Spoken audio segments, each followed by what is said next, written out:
Welcome to my channel once again. It's a nice weekend here. I hope everyone is doing fine. It's very hot here in the country, in Kenya, Africa. Very, very hot. Everything is drying. And I decided to do some propagation of my hibiscus. I thought this time around I'm not going to buy hibiscus anymore. I use the ones I have to make my own propagation so that when immediately it rains, I can plant them when they are already ready for planting. Let's do it together.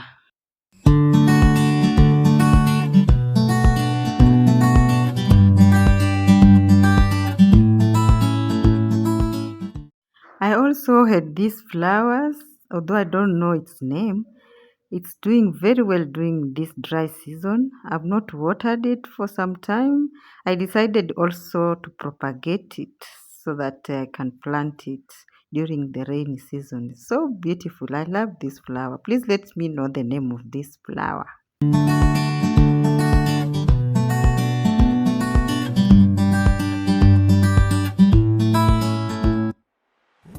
Have you ever propagated your own flowers like these ones here?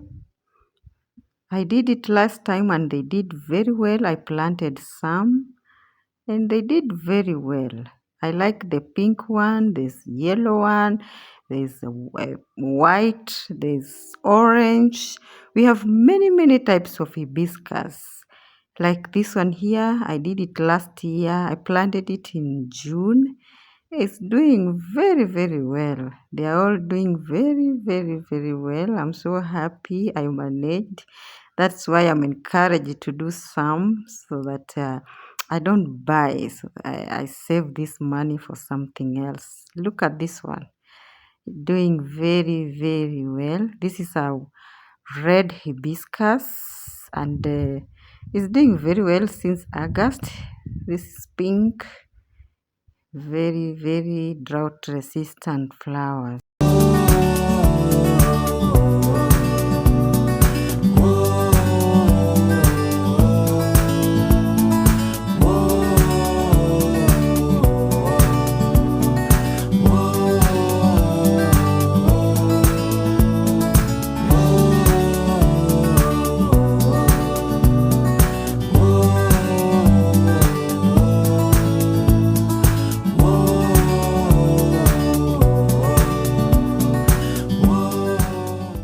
I remember I used to buy hibiscus flowers at 300 to 400 shillings, Kenyan shillings, and it was very expensive. I don't know how much they are selling wherever you are. Okay, let us see. This is how I did. I prepared the soil. I used the sacks with nice soil mixed with fertilizer, poultry fertilizer. This is how you do it. This was red hibiscus. This was pink hibiscus. I did the white, pink, light pink. I did the orange one. Look at that. Hopefully, I know they are going to do well. Just watering them every day, at least once in a day or twice if possible. Hopefully they're going to do well. You pick the strongest sticks. Don't go for very thin.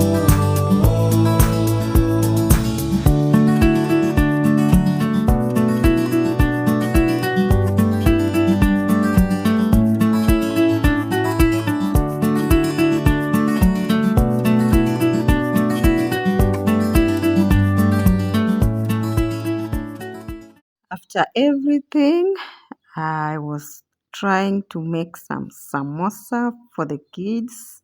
Remember, this was on a Sunday. And there's a friend of mine who has been asking me to make some samosa for her to really enjoy. She loves samosa. I know she'll be happy to see this video. Let us cook this together. Samosa cooking is not easy, but let me do it.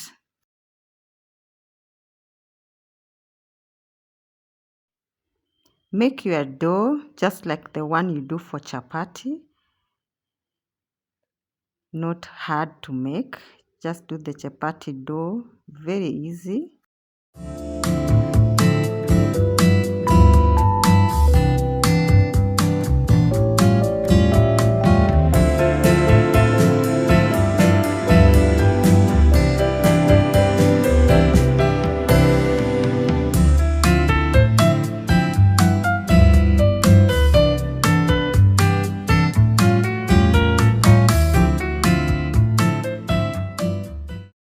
When making samosa, you must have something to use. You can use green grams, you can use mincemeat. I decided to do with mincemeat. I grinded it with my own machine at home, which was very easy. I liked the process.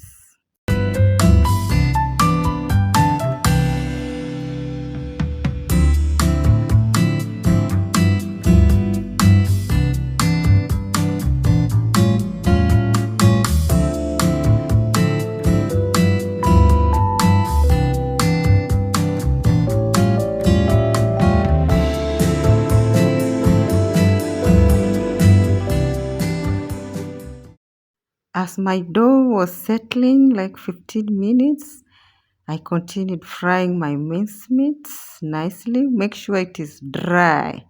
I used some gram masala, paprika, and some black pepper.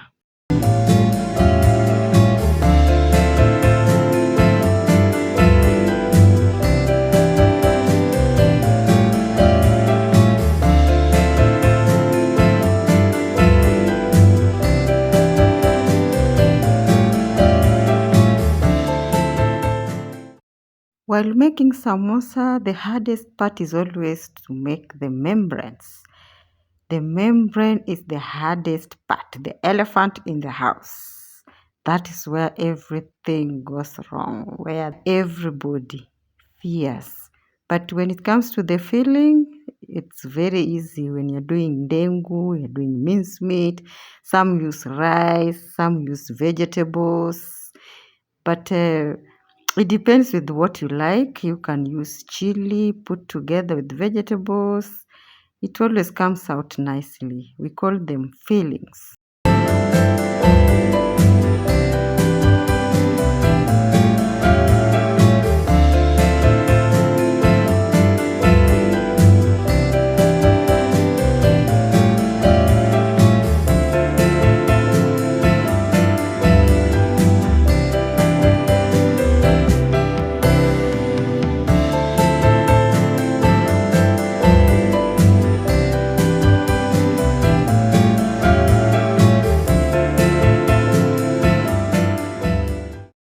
It was time to make my balls. This is how we do it. This one is very easy, just the one you use for chapati. Make small balls. Make sure they are tiny.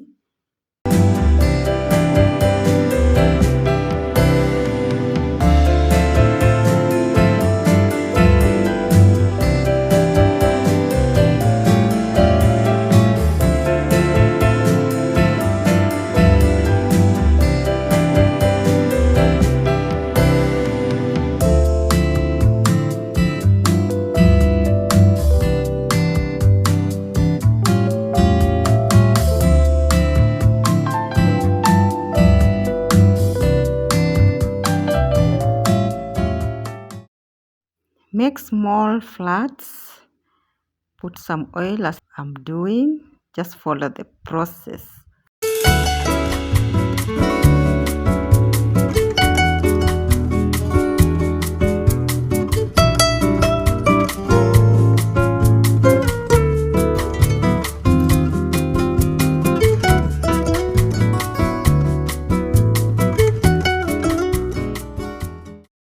This is now where the rubber meets the road.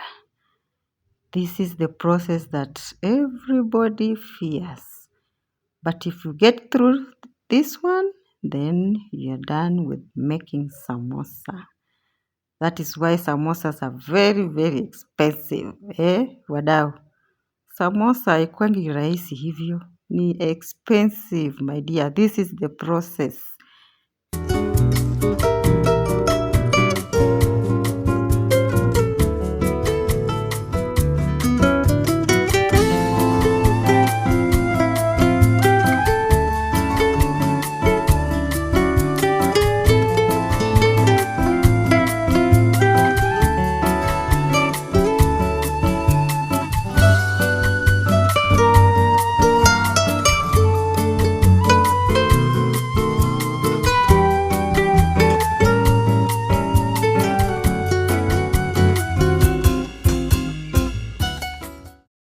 Now here you take the two that we made together, we put together, you flatten them again, roll them until they are very, very light, but enough to fit your pan. It will depend with how big your pan is. You make sure they are thin enough, but not thin to tear, but thin enough. Like this one here, you can see mine was big enough to fit my pan, but it was not bad. It was not. This is now the process of making the membrane, the hardest part again. This is now how we do the membranes.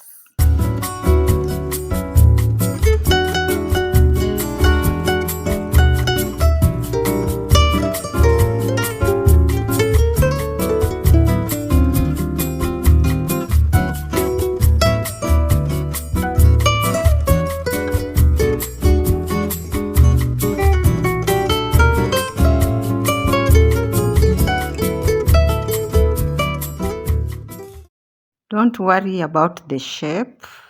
When you're doing the filling, you always make the shape as you want. Use the knife and shape it nice.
This is now the final process, the hardest and the easiest final process. It used to be so difficult for me, but I thank God I mastered this process. Just watch and you'll enjoy.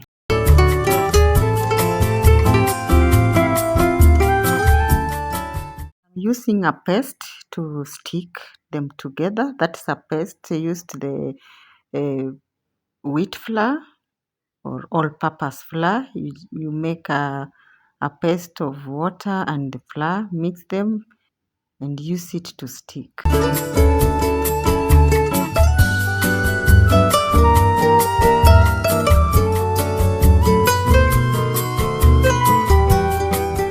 Make sure you seal all the holes, no loopholes, because when we frying in the oil, something bad might happen. The oil might go inside the samosa and then everything will be spoiled. This is how you do it.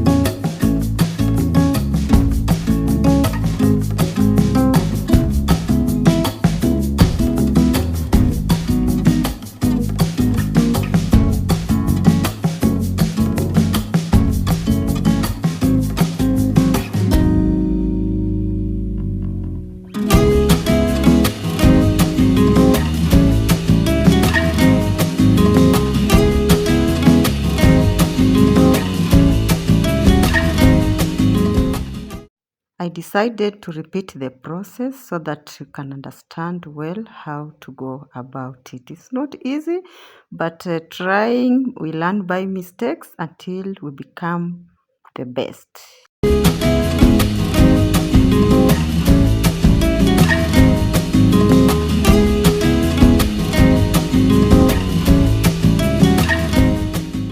The final process is here. I'm salivating for the samosa. I did it. Guys, Let's continue subscribing to my channel, the Max Farm channel. Let's grow together. It's a young channel. Subscribe, like, and share to your friends and relatives wherever you are. Let us continue working together. I'll be bringing more videos. Comment, please don't forget to comment. It's only 1 month old. Please, please, please comment, share, subscribe, and like.